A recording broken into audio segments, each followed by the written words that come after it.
Namaste. Today I'm going to read Volume 1, The Glory of Shiva Purana, Chapter 4, Kankula's Salvation in the Shiv Puran.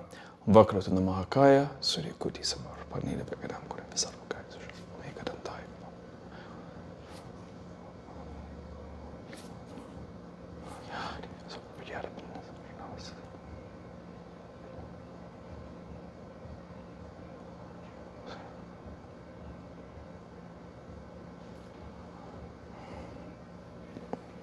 Hariam Tatsat.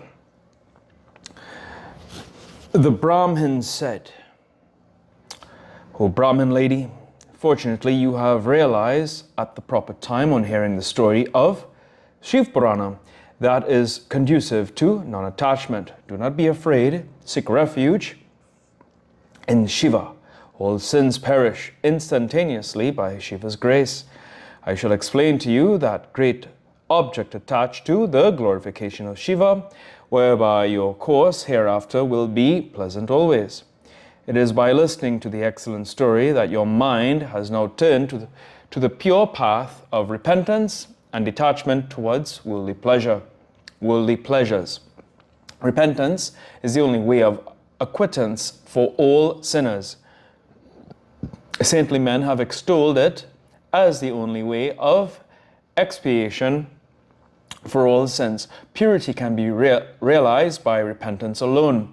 If the sinner expiates in the manner advised by saintly men, it removes all sins.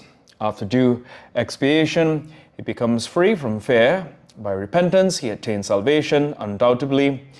The mental purity that one derives on hearing the story of Shiva Purana cannot be gained by any other means.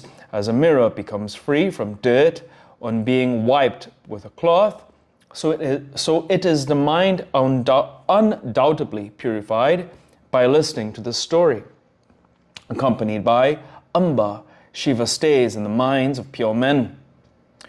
The sanctified soul thereupon attains the region of Shiva and Amba. Hence, this story is the means of realizing the fourfold aim of life. It is for this that Mahadeva earnestly created this. Listening to the story of Parvati's consort, Shiva, brings about steady contemplation. Contemplation leads to perfect knowledge, which certainly brings in salvation.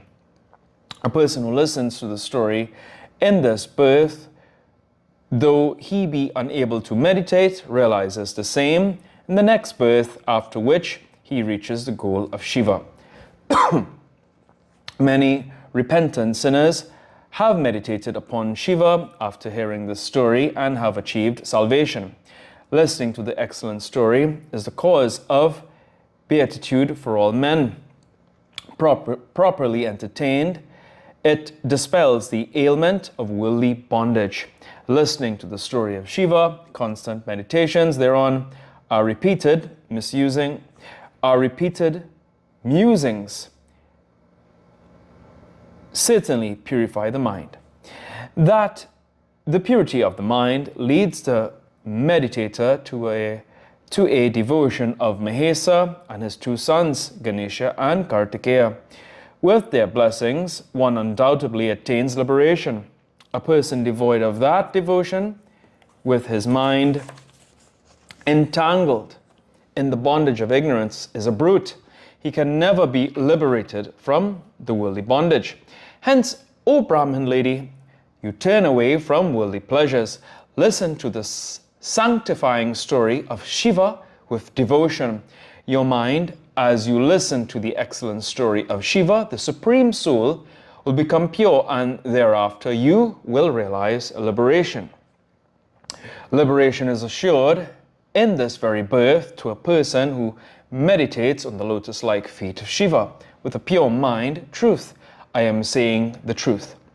Sutta said, after saying this, that excellent Brahmin, with his mind melting with pity, ceased talking and turned his attention to the meditation on Shiva with the purity of the soul.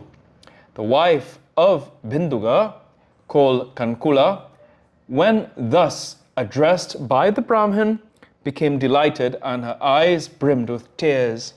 With great delight in her heart, she fell at the Brahmin's feet. Kankula, with her palms joined together, said, "I am blessed." Afterwards, she rose up with great mental agitation, with her hands joined together. Her words faltering in excitement, the woman of good intellect, in her detached mode, said to the Brahmin, the great devotee of Shiva. Kankula said, "O my lord, great Brahmin, devotee of Shiva, you are blessed. You are endowed with the vision of truth. You are devoted to rendering help to others. You are to be described among great saintly men. O saintly one, I am about to fall into the ocean of hell. Save me. I am now faithfully eager to listen to the Purana. On hearing its excellent story, I became detached from worldly pleasures." Sutta said, so, saying with reverence, she got the blessings of the Brahmin.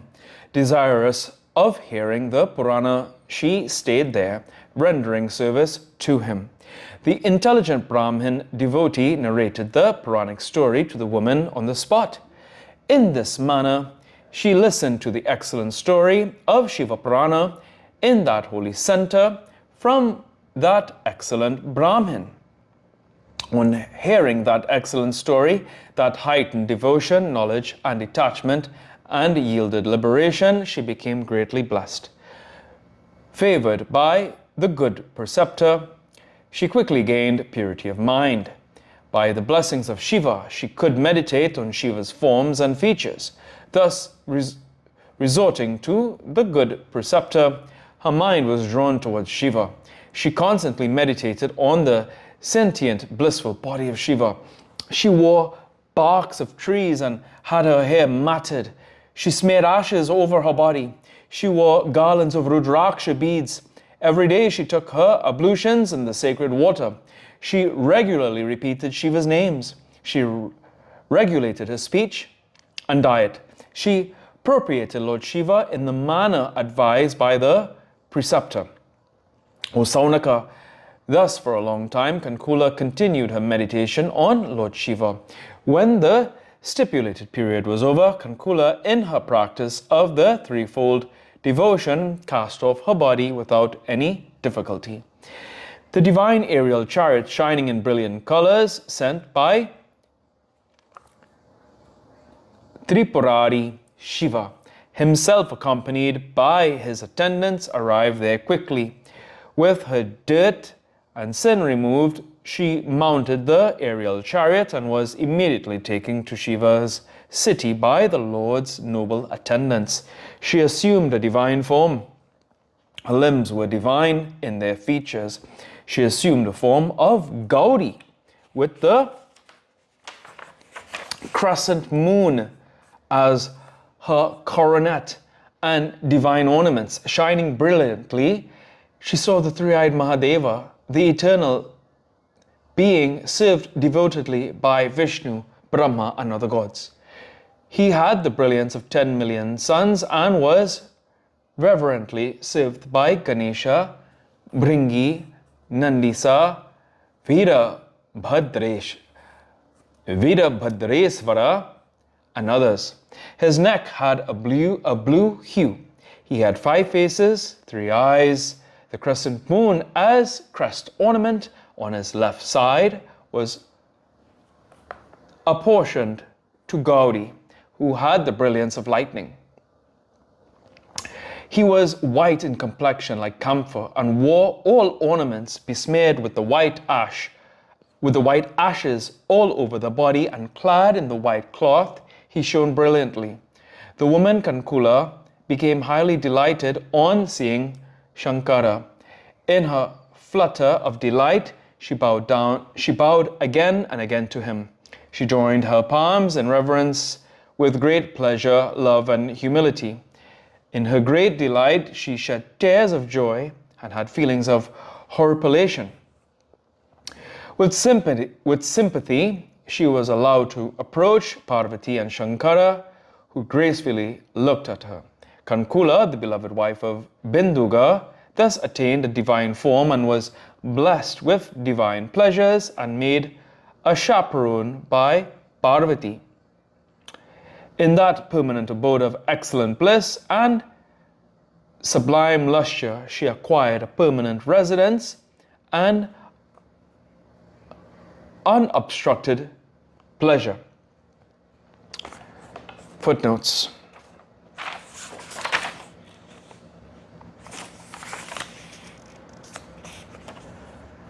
The three kinds of devotion are the devotion of hearing Shravana, 2, of glorifying Kirtana, and 3, of deliberating Manana, the attributes of God.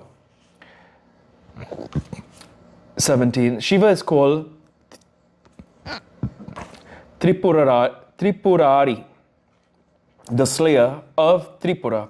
For he killed the demon Tripura who presided over the 3 cities of gold, silver, and iron in the sky, air, and earth, built for demons by Maya. Here ends today's reading of the Shiv Puran. Om. Prabhu Prananatam Vibhum Veshwanatham Jagannatanatham Saranantabhajan Bhutipo Putam Poesharam Bhutanatham Shivam Shankaram Shambhu Meshan Vide. Om Kapura Kauram Karanavrataram Sansarasaram Bhujakendrahadam Sada Vasantam Hritar Vinde Pavam Pavami Saitam Namamni. Om Hum Jum Saham Bhur Bhuha Som Trambakam Mejame Sukandam Pushtivaram Urvaragame Papanam Nirchum Shamavatatum Swaha Om Saha Jaum Hom Om.